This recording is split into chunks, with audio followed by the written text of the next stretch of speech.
What's up, guys? Sleepz here with another episode of My Journey to an Ultimate Team, and we start this episode off with a trade. That is right, I know you guys have been waiting for this for a while, and here is our first trade of FIFA 14 Journey to an Ultimate Team. We bought a Diego Alves for 69,500 coins. Now, I originally thought I could sell him on for like 78k, but after looking into the market further, I realized that nope, he's actually worth about 75, but that's okay because we'll still make about 2k profit on him.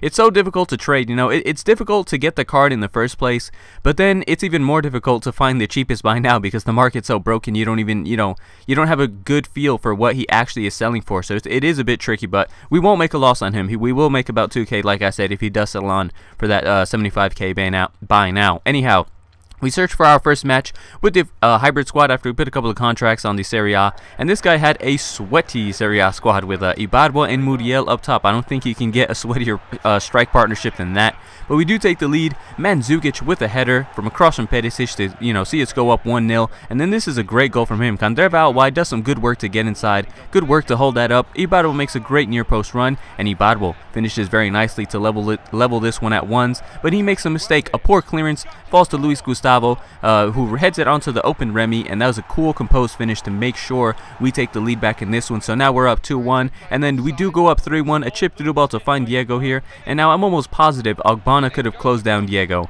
because, Diego's not the quickest. Ogbonna is a fairly quick center back and lots of strength. I'm pretty sure he could have pushed me off the ball, but he just didn't close me down, so we end up taking a 2-goal lead on him. But that didn't last too long because Ibarbo, with all his pace, a simple 1-2 just does me in, and I honestly felt that the only way I would stop it is if I brought out my keeper, maybe catch him off guard, slide into him. But no, he just simply sprinted past my keeper and put it into the empty net. But that's okay because we do win that one 3-2 to, we're kind of in a relegation battle. Not too bad.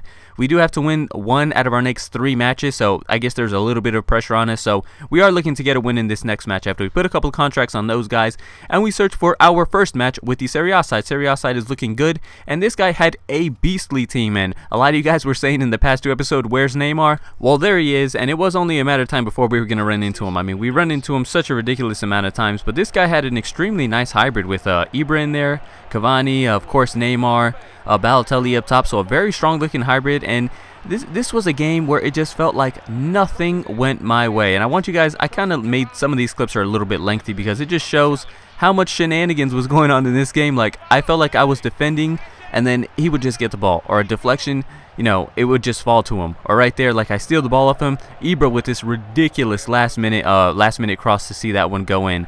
Ibra right there scores again. I mean, this guy was just, everything was going his way, and fair enough because I do have my games where I feel like everything goes my way. Here's another example. He switches the play here. We try to close him down with Alexandro, and Neymar just scoring from a ridiculous angle. I mean, that was such a tight angle. I know Neymar has good finishing, but man, that was an unreal finish. But we do get one, to make this scoreline a bit respectable, I guess. I mean, 4-1 isn't all that respectable, but Balotelli does get himself on the score sheet. And then a chip through ball, we block it, and you see what I mean? He just gets another chance at chipping it through. And for the record, I didn't bring out my keeper on that one. I don't know what he was doing. He came out, and then the tramp was just, insanely easy. We do manage to score a pretty nice goal here, though. The ball falls out to Constant, and have a look at this for a long shot. I think Constant's shooting is really, really good, much better than what it says on his card. I feel like I can shoot. I probably should shoot from him from distance a little bit more. I've scored my fair few goals with him, so Constant gets himself a goal in there. It's now 5-2, and then look at this. I just can't get Neymar off the ball. He like breaks 2 tackles and he's in, and just like that, it's 6-2. So not an embarrassing, a pretty embarrassing scoreline, I meant to say, but at least we didn't get shut out. I guess we got a couple of goals in there. Not much we could do about that one, but what is bad is that puts a little bit of pressure on us because now we have to win 1 out of the next 2 matches. We can't mess this up at this point or we're going to get relegated. That's not good. And we do yet again have another injury. Like, I've never played, I obviously play FIFA on my other account, and I've never had so many injuries. It's ridiculous. I'm getting an injury, like, if not every other game, then, maybe like every 3 games I'm picking up an injury. It's ridiculous. But this guy, he basically had a full PSG team with Informed Rodriguez at Cam and Falcao up there as well. So we are looking to win, guys. We need to win. This is an important game, and Ben Arfa does give us the lead in the 10th minute. A bit of luck, sometimes that happens. The corner just comes out to one of your players, and there's not much your opponent can do except watch you strike and hope it doesn't go in. And Mandzukic does some good work to make space for the shot, and then Alexandro is there to tap that one in, tap in the rebound to make it 2-0. And then we play Remy in through here. This guy was just, I don't know, I think he kind of gave up after that second goal because this is just bad defending. I know he could do better than that. We tramp it to Mandzukic to, you know, kind of ensure our lead. I'm not going to take any chances because a 2-0 lead, you know, that's not good enough. Even 3-0 sometimes I feel like the opponent can still come back. And here's a good example, 3-1 right now. Lucas with a great strike.